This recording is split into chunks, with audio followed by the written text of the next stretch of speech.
Do not let that Expedition game win Game of the Year. Do not let it. Absolutely do not. We all have to band together. Yeah, all right, I'll see you guys there. What is up, space pirates? This is your admiral, the charmingly churlish Dr. Disaster, and Arc Raiders has been an extremely impressive release. They consistently keep hitting 300,000 concurrent players at its daily peak on Steam, despite being a week old, and at its max, the game hit a whopping 350,000 concurrent players. People really seem to like this game. I know, I am pretty amazing. For cripe's sake, the game is estimated to have already sold 2 million copies, and I haven't purchased it yet myself, but the gameplay for Arc seems pretty alright, so I don't want anyone to get the impression that I have anything against Arc Raiders, but there has been talk about this game getting a late push as the Game of the Year, and based on what I've seen of the game thus far, all I can say is, I don't think so. no, as far as I'm concerned, there is really only one choice for a Game of the Year award, and any other choice is just delusional. And speaking of delusional, no, Ghost of Yotei fans, the logical choice for Game of the Year is definitely not you.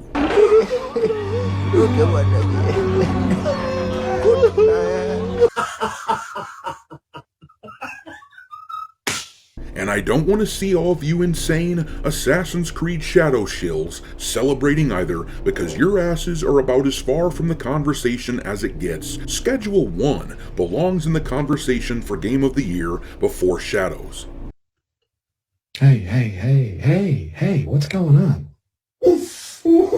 No, in my view, if these gaming award shows want even a shred of legitimacy, then the Game of the Year simply must be Clair Obscur Expedition 33. The story was incredible, the soundtrack was incredible, the acting was incredible, and the gameplay was also incredible, as they added some nifty wrinkles to turn-based combat. There are a few names that I would at least be willing to listen to for potentially being Game of the Year, most notably Hollow Knight Silksong and Donkey Kong Bonanza, but as I said, there is a push from folks to try to get Arc Raiders dragged across the finish line. Most notably, it is coming here from Shroud, who really doesn't want Clair Obscur to win. Do not let that Expedition game win Game of the Year. And you're gonna fail, and you're gonna fail, and you're gonna fail.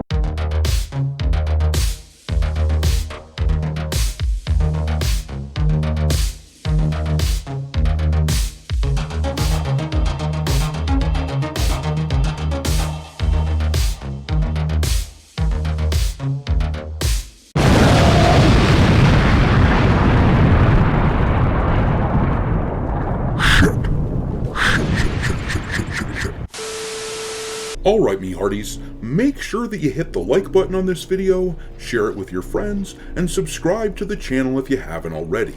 I've had a lot of people tell me that they have been unwillingly unsubscribed to the channel, so make sure you look into that. And also, don't forget to follow me over on X, where my handle is Dr. Disaster1. And if you want to help keep the lights on, consider becoming a member of the channel for as little as $5 per month. But alright, I really felt like responding to this idea that Clair Obscur should not be allowed to win in favor of Arc Raiders. Like I said, I don't have anything against Arc Raiders, and by the way, I don't have anything against Shroud either. He's entitled to his opinion, and I have mine, it's fine, and Arc Raiders looks good. But my short list for viable contenders for Game of the Year are Clair Obscur, of course, Hollow Knight, and Donkey Kong. I've played all three of them, and they were all great in their own way, but Clair Obscur is heads and shoulders above the competition. It's amazing how much epic they were able to pack into a small AA game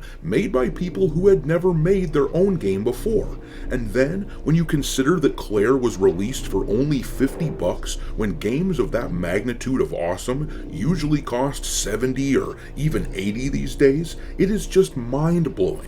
if this were made by the likes of Ubisoft or EA or something like that, they would have spent hundreds of millions of dollars putting Clair Obscur together, and it would have come out as a much shoddier product at the end, because the artistry and vision would have been lost among all the hundreds of developers that would have been working on it.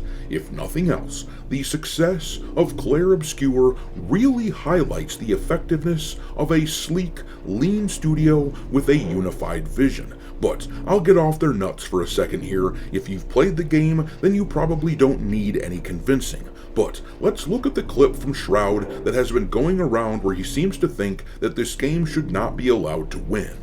Dude, we got to make sure that this game wins Game of the Year, by the way. Do not let that Expedition game win Game of the Year. Do not let it.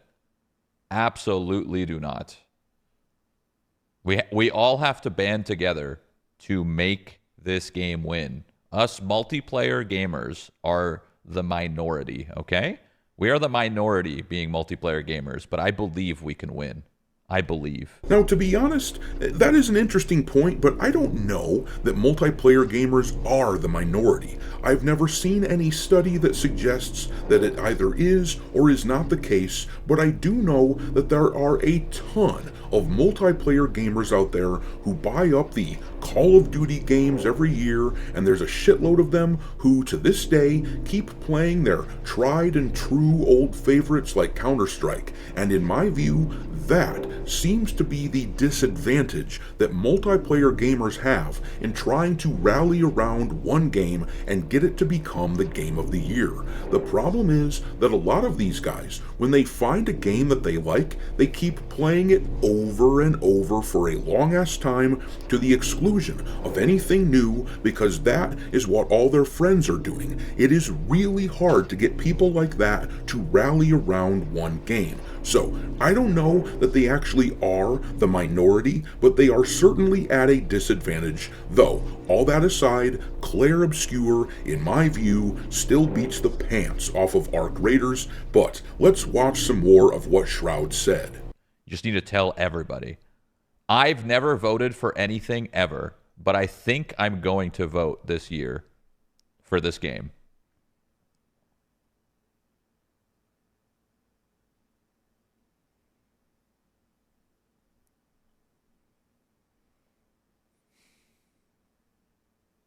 You didn't vote for Elden Ring? No, I've never voted ever. I mean, not like votes actually matter, dude. All fucking awards are rigged anyway. Who cares? When have you ever seen an award that's actually legit?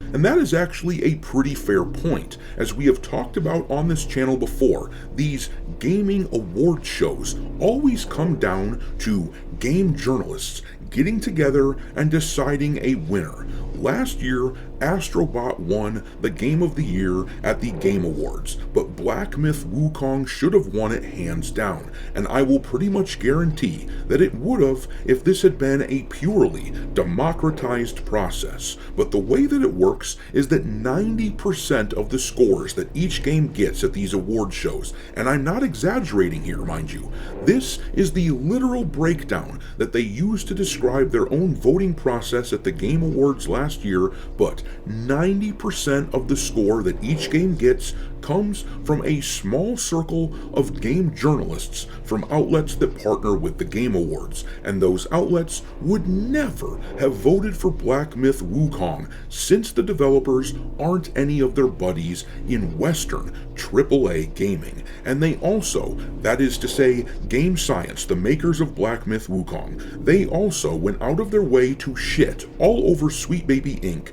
during the Sweet Baby controversy last year, saying that Sweet Baby had approached them with an offer to consult on their game for $7 million, which developer Game Science turned down. But anyhow, the nominees for the Golden Joystick are available to vote on now, and if you look at that list there, Arc Raiders is not an option on there because it was released too late in the year. I do think, though, that the game is justifiable as one of the 6 nominees for Game of the Year at the Game Awards. If I had to guess what the 6 nominees would be for this year, it would be Clair Obscur, Donkey Kong Bonanza, Hollow Knight Silksong, Arc Raiders, Death Stranding 2, and I wouldn't be surprised if Ghost of Yotei was nominated as well. In fact, that game, along with Death Stranding 2, are the ones I fear the most as being astroturfed into the top spot by the game journalists. In particular, I could see the game journalists putting Ghost of Yotei into the winning spot just because they want to own the chuds and say, look, the game that you really hate was actually really popular because look here, it won the Game of the Year awards. But I'm going to leave it there. What do you think will happen with the Game Awards this year? Drop your pick for who you want to win Game of the Year versus who you think will win into the comment section below, and we will talk there. Thanks for watching me, Hearties. If you haven't already, your Admiral is inviting you to subscribe to the channel and become a part of the crew.